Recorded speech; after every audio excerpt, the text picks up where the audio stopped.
Mavericks and Clippers, man. This gotta be my favorite matchup of the first round. On the one hand, you got the unicorns Porzingis and Luka Doncic. And on the other hand, you have two of the best two-way guards in the entire league, Kawhi Leonard and Paul George. And with Montrezl Harrell and Seth Curry both returning to their respective teams, we should be getting as close to full strength from both of these teams. Now, it is a little concerning that the Clippers won all three of their matchups in the regular season, two of which were in blowout fashion and one of which was actually very recent. And in that game, we saw players not named Kristaps Porzingis or Luka Doncic struggle.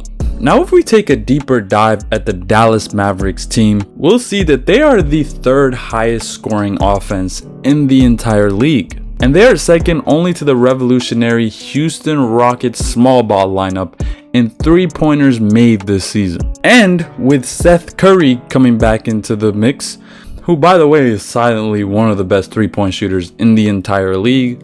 And looking into the future a little bit, I can see this Mavericks team being one of the best offenses in recent NBA history.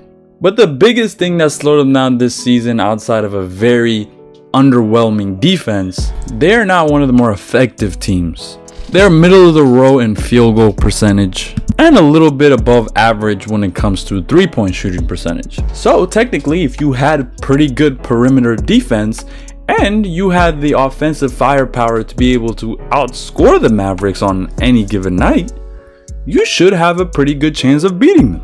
Well, it just happens that the Clippers are one of the best teams against perimeter shooting, allowing around 34.5% from three-point line. And it just so happens that the Clippers only score 1 point less per game than the historical Dallas Mavericks offense, with the difference being the Clippers just being slightly more effective. Now, the only thing I can say about the Clippers is they have not had their core four, Montrezl Harrell, Lou Williams, Paul George, and Kawhi Leonard, play more than even 15 games together this season. So if there was any time for a team to take advantage of the Clippers, it is now. I really believe now is going to be the weakest you'll see the Clippers trying to reintegrate everybody into the lineup and make it work smoothly. But with Montrezl Harrell destined to return, it makes it hard for me to side towards the Mavericks. And I think this series is going to come down to how do the other players not named Paul George, Kawhi Leonard, Luka Doncic, and Kristaps Porzingis perform? How well is the rest of the team? Well, the Clippers just happen to have Lou Williams and Montrezl Harrell, 6th Man of the Year candidates, to go along with the great acquisition of Markieff Morris. But the main thing I want to point out is the Clippers have length all over the team. This is a team full of 3-and-D players. Not counting just Kawhi Leonard and Paul George, they have Markieff Morris, Patrick Patterson, and JaMychal Green, all of which are lengthy 6'8" or above players who could shoot near 40% from the three-point line.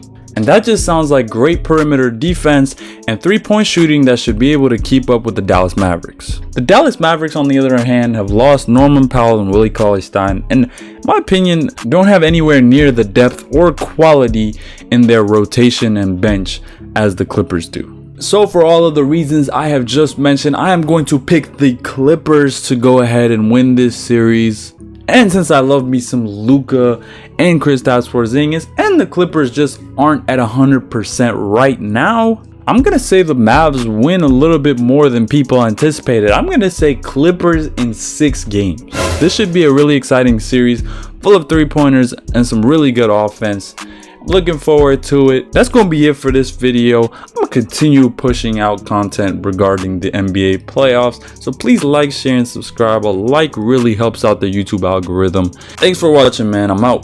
Give her pipe, bruh. But if she like ya, she gon' run that check up like a wife do. And you know it, and she gon' blow it on me. Majima, that's me.